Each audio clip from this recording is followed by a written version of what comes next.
In today's video, I'm going to show you how to insert fractions into PowerPoint and add a shortcut. This is especially useful for students, teachers, engineers, or anyone creating presentations that include math equations or scientific content. Let's get started by opening PowerPoint and loading the presentation you want to edit. Once your presentation is open, click on the slide where you want the fraction to appear. Now go to the Insert tab at the top of the screen.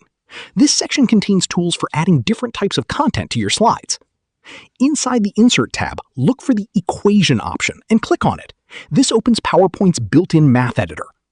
After the equation box appears, head over to the Equation tools and find the Fraction option inside the Structure section. Click on it and you'll see different fraction styles available. Choose the format you want to use. PowerPoint will insert a fraction template onto your slide with separate boxes for the numerator and denominator. Simply type the top number in the upper box and the bottom number in the lower box to create your fraction. You can repeat this process for any mathematical expression you need in your presentation. Now, if you use equations often, there's a faster way to access them. You can add the Equation command to the Quick Access toolbar at the top of PowerPoint. To do this, right-click the Equation button and choose Add to Quick Access toolbar. This gives you one-click access to equations anytime without needing to open the Insert tab every time.